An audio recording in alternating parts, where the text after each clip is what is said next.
Is it a good time to sell your house or should you wait until next year? I want to share a specific strategy with you that will allow you to get the highest price when you sell, but also lock in a lower mortgage payment when you buy. This strategy gives you the best of both worlds. I'll admit this video is a little long, but I wanted it to be as informative as possible. By the way, I am a licensed realtor in Minnesota and Wisconsin. Even if you choose not to work with me and work with another agent, here's my honest advice for 2023. All right, let's get started. This might surprise a lot of people, but based on recent sales data, here's the truth before selling your home in 2023. I've narrowed it down to 3 things you need to know before listing your home for sale. I'll be honest, the first is bad news, but the second 2 are good news. I'll start with the bad news, but keep watching all the way to the end of this video because points number 2 and number 3 are actually good news. Number 1, the bad news is that interest rates are really stinking high.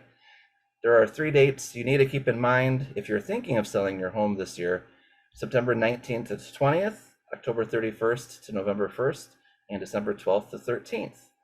These are the official dates that the Federal Reserve is meeting to discuss either raising or lowering interest rates.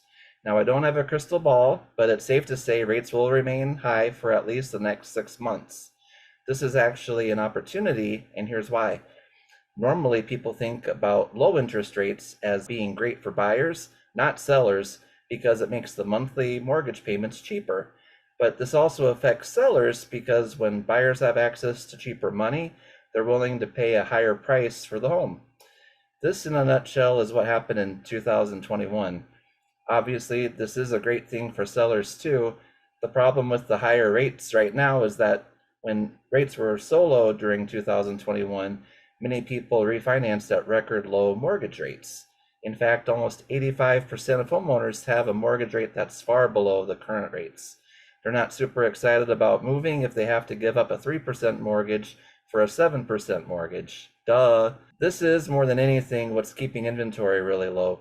For buyers wanting to buy in the St. Croix Valley region, right now there's just not many homes to look at.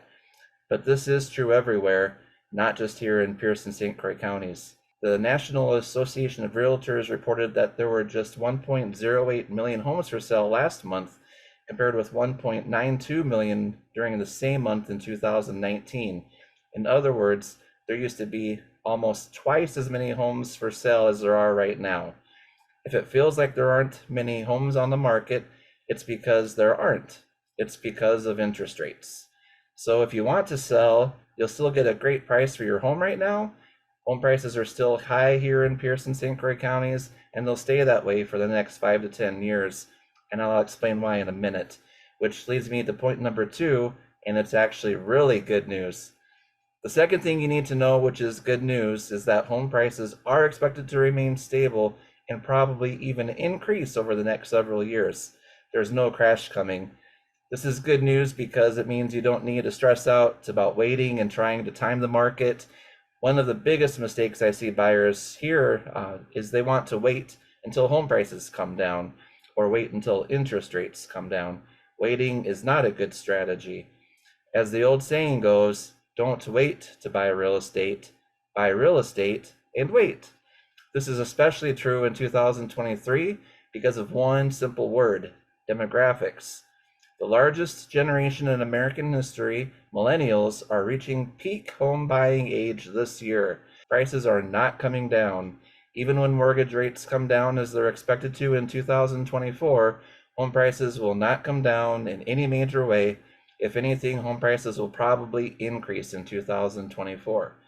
This is why you shouldn't wait, because you'll probably pay a higher price.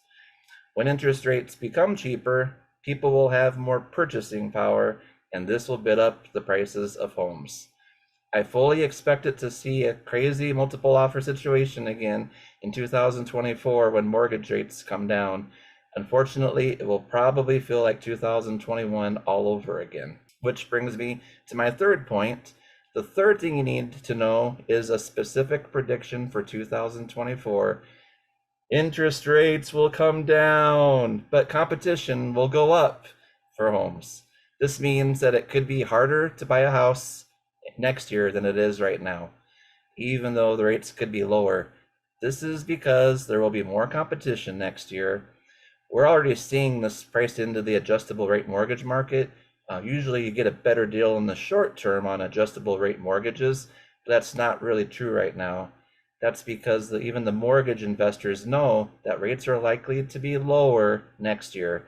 This is why the specific strategy I'm recommending is to buy or sell your home this year, lock in today's home price, and then simply wait until next year, 2024, to refinance the mortgage at a lower rate.